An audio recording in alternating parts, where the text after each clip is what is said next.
tell you the truth. Before the rooster crows, you will disown me.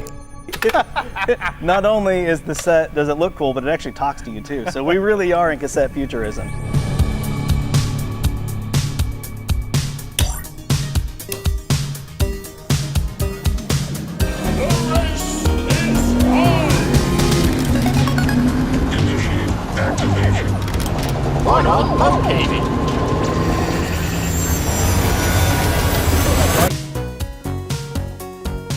You need the wind in your hair though, hold on.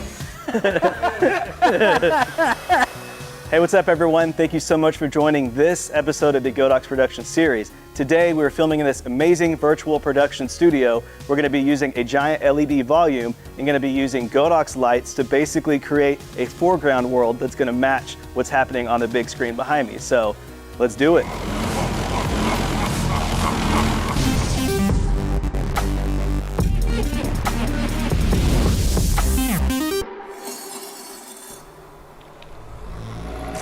So we're here in Dallas, Texas. So if you're ever in the Dallas area and you're looking for an amazing virtual production studio, XR214 is a place to be. So come in here, check out our world. We've got the backgrounds, we've got the bike, and we've got the Godox lights doing some light mapping on what is happening on the LED screens.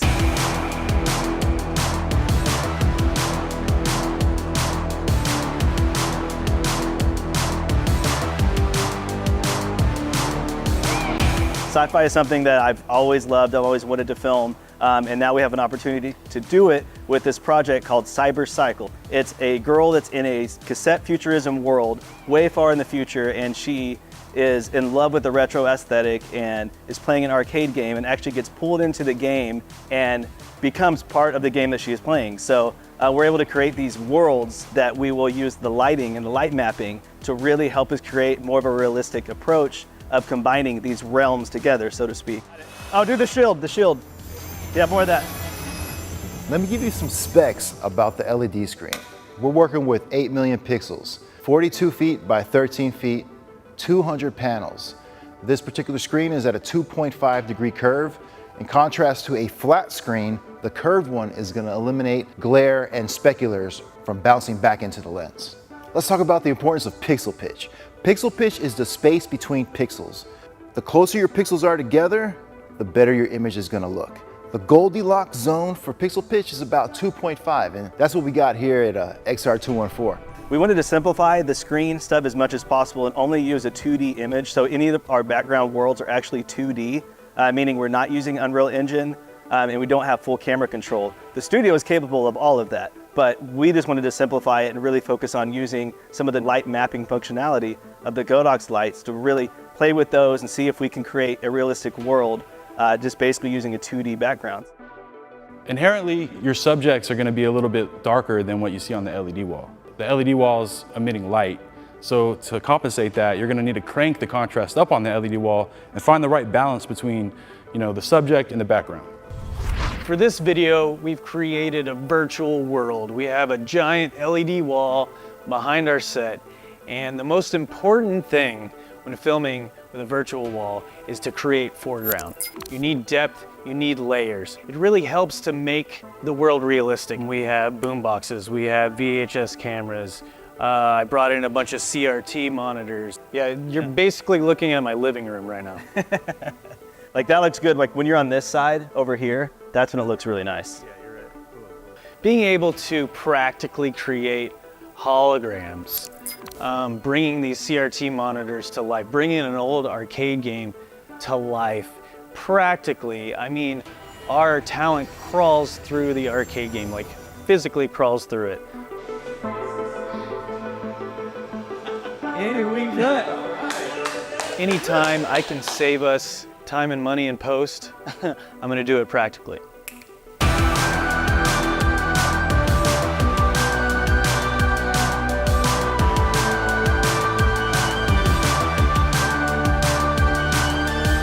So these are two of the lights that we're using for this particular scene. So we have a P600R and a P300R. These lights are really cool because they have RGB WW, so we're able to really fine tune exactly that shade of color that we're looking for to match the screen behind me.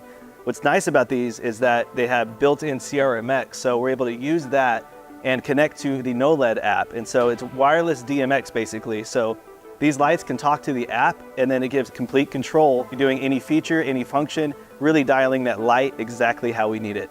And see if you can time it just right. Perfect. Do it one more, just for safety.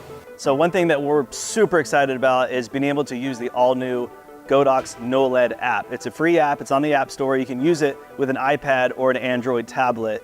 And it is amazing because I'm able to see the shot within camera. I can directly communicate with Eric. Eric's basically on the app. We've got our entire lighting diagram, so like every light that is around the set, and then he can control the parameters within the app. So on the fly. So like literally I'm like, hey, I need a little bit more blue, I need some green, I need this effect, I need a little bit more intensity, whatever it is, he can easily just manipulate it and control it. My favorite part about this app is that I can pick up my iPad and I can move anywhere in the space and truly interact with the space immediately and instantly.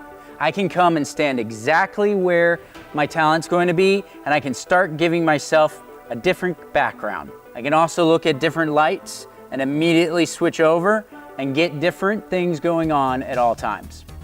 All right, let's get a little more into the app. Right now we're in the light layout mode. This makes things so much easier for me on set. Everything is in position to the lights on set for me. So I can come up and touch, for instance, my P300R, and I can come and literally change everything that I need to, intensity, everything that needs to happen right away. Don't have to go to the light and actually touch it. Eric is literally able to like pinpoint the color that you see on the wall and be able to mimic exactly that color tone. So that is a motivated light within our scene. So essentially all these lights within our environment are all motivated by what's happening on screen. So I have two P300Rs on either side creating these different color pushes.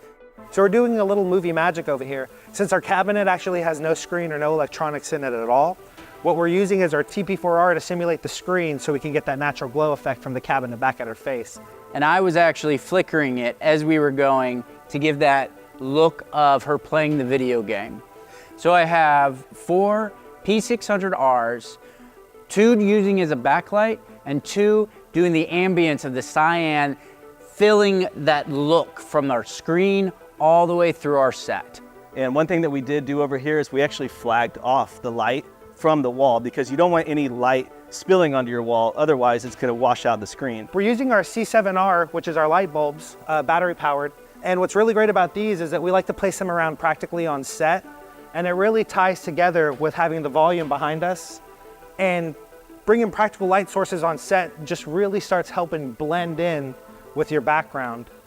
So down here what we have is one of our LightFlow 25s, and it's a M300 buy with one of our spotlight attachments that's creating a narrow beam that's hitting this, and it's creating a nice, awesome spread across our arcade machine. Initially, we were using a light to try to light this up, but it was too harsh, it was too directional, and it just looked a little too synthetic, and this looks a little more natural.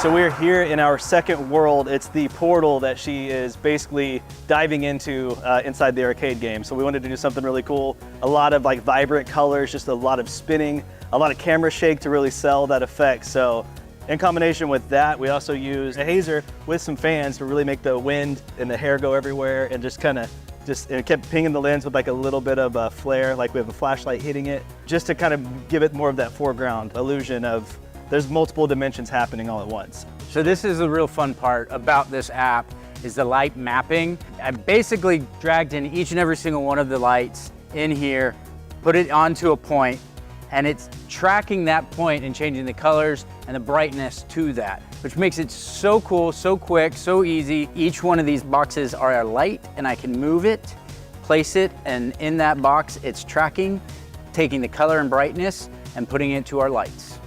And also with these Godox lights, we do have like the 600 right here. It's in a rainbow mode. So basically we're using the pixels, the internal pixels of the light itself. So it's able to replicate all of this right here, but actually be projected in the light itself, which is awesome, especially for something like this. So if you're ever filming a portal, you're good to go.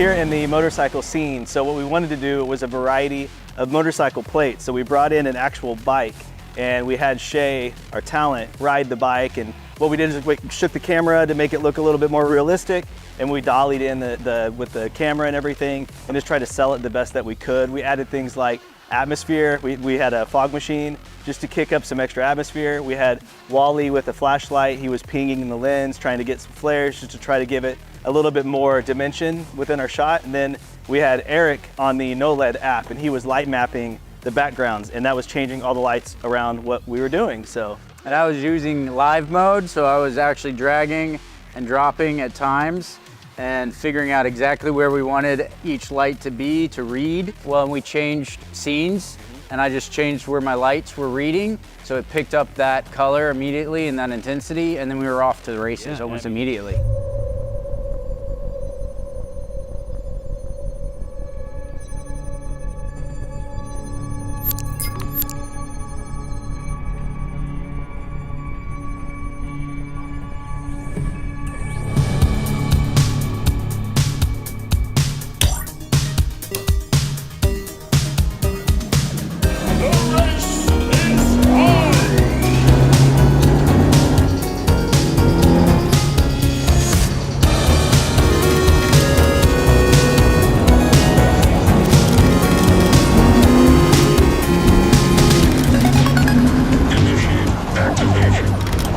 On located.